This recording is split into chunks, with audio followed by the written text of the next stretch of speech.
She is a famous singer who has used her social media to honor her sister and to try to get justice.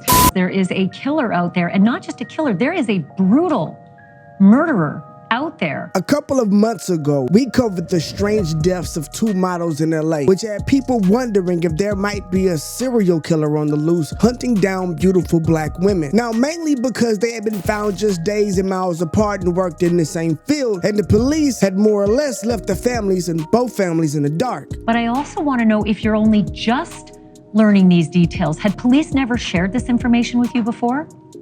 No, we had to get it from the mortuary. But now one of the families of the women, the family of Maleesa Mooney, just found out the shocking details of how their daughter was found. And now we know more than ever before, but also the new information brings with it new questions. Because of the way Maleesa was found, which sounds like, if I'm being honest, something straight out of a horror movie. Damaged her entire body, from her head to her toes. To the point where the mortuary said that they had to literally, and I'm quoting, put her back together again? Yes. Now add to the fact that we now know that Maleesa was 2 months pregnant at the time that this happened, and the story gets even more dark. When her friend guy that she's dealing with called me, he talked to me and my mom, he told me in her, yeah, she was pregnant. We were expecting, and we were going to go to the doctor and, weigh out our options, but I know that she wanted to keep it. He's devastated. He's heartbroken. And with all that being said, this is important because, look, there has not been any arrests made. They don't have any suspects according to the news and the family. They're staying very tight-lipped, but it has been literally months, and whoever did this horrific crime is still out there. And that's terrifying. So I think it's important that we find out as much information as we possibly can so that other young women can protect themselves. And maybe somewhere in this, we may also find someone, as the video gets shared, who knows more about this situation that can help figure out exactly what happened to Maleesa Mooney. But what do we know now? What did the family find out? And why hasn't any arrest been made when this happened in a luxury high-rise building with cameras all around? Well, we're gonna get into all of that. 222 homicides in the city of LA so far this year. Every one of them, of course, a tragedy.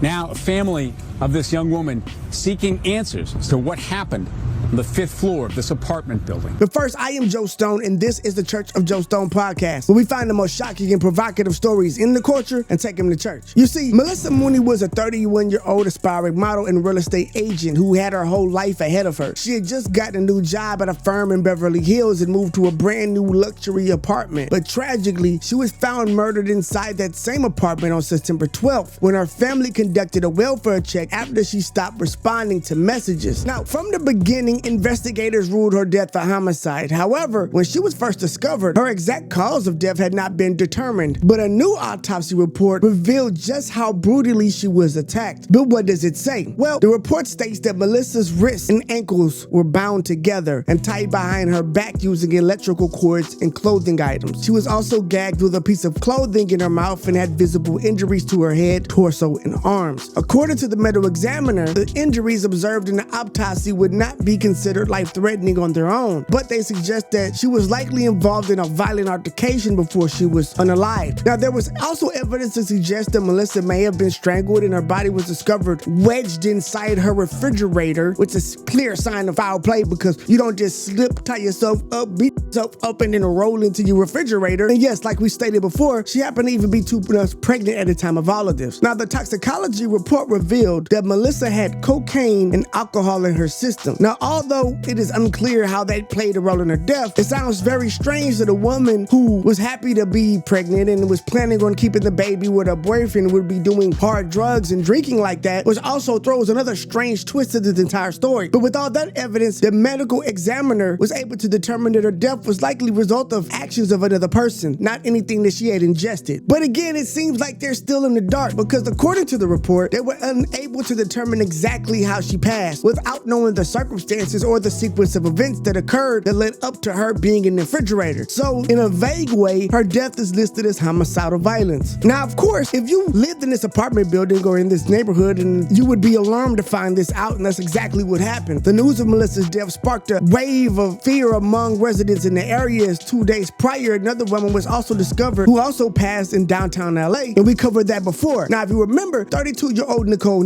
Coats was found in a similar way after her family members went to check on her because she'd stopped responding to messages. Now, when they entered the apartment, they found Nikki in her bed dead, and her body was so swollen and contorted that her family had trouble identifying her. They were only able to confirm it was even her based on her tattoos. Now, the family was, and I believe still is, convinced that Nikki was murdered, especially after news broke about Maleesa's story, who was found dead just 2 days later and only a few miles away. There's a lot of similarities between, what happened to them, but just recently, Nikki's death has not been labeled a murder, even though her family, who found her, says that she was covered in blood like she had just been attacked. And Nikki's family has been pretty vocal about feeling like these situations are connected. They were both black women in their early 30s who were aspiring models and lived in a high-rise apartment building near the downtown LA area. But LAPD has been adamant that there was no evidence to suggest that the incidents were connected. Some are questioning if the incidents are related. For NBC News, September 18th, the Los Angeles Police Department says the cases are not connected. However, the agency tells E! News it is investigating all avenues in the deaths. Now, Nicole Coats' death was just recently ruled an accidental overdose. But this actually kind of gives more credence to what Nikki's family has been saying, at least a little bit, because she wasn't known to do drugs like this, at least not by any reports I've seen, and she was found with cocaine and ethanol toxicity in her system. There's new information in the death of model Nicole Coats, who was found dead in her downtown LA apartment last month. The medical examiner has ruled her death was accidental.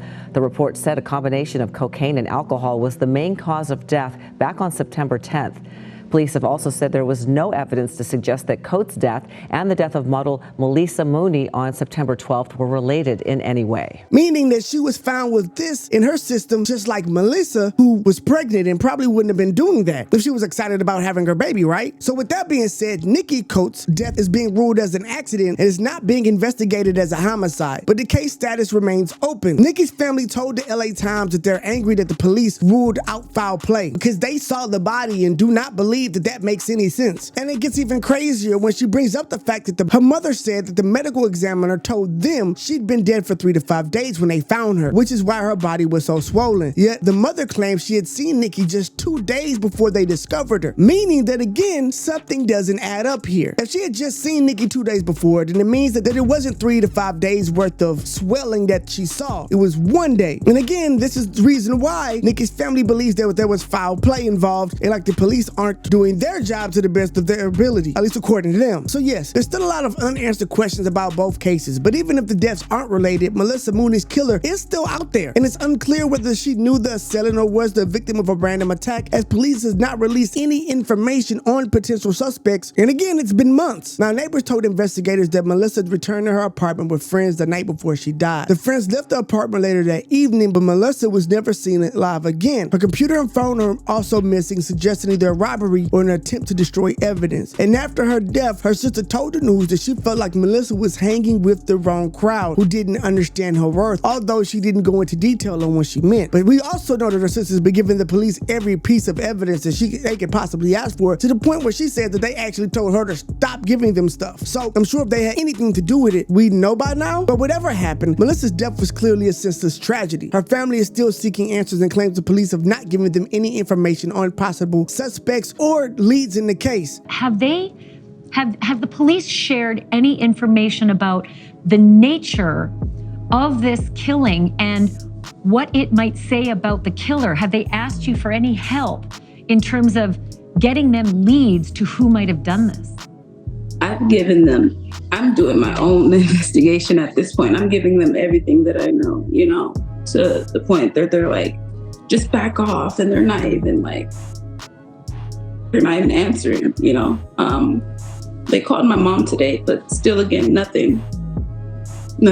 They said they can't let us know anything, so nothing. So yes, for the moment, there is no word on who could have committed the shocking crime, and I don't know if we ever will see that. Because again, this happened in a high-rise building where there were cameras and security guards out front, and somehow a killer slipped in and out, no one saw it, and the people who were supposed to be doing security don't remember anything that happened that night. I don't know, this just seems very strange, and I don't think we've heard the end of this story by a long shot. And it's just terrifying to think that in 2023 someone could do something like this so blatantly, and it takes so long for them to even be close to getting caught. So hopefully we'll find out some news soon, and hopefully the family will get the relief that they deserve. But I am Joe Stone, and this is the Church of Joe Stone podcast. Well, cool comes to prayer. You come to stay. Hit the subscribe button so you don't miss another video coming your way, where you find the most shocking and provocative news in the culture and take it to church. I will see you in the next one. And make sure you watch one of our other videos because they are just as crazy. Maybe you want something a little bit more funny. Maybe you would like to talk about something a little light or even crazy like the Keefe D story or Dwight Howard story, which is insane, but check them out, or any one of our other videos.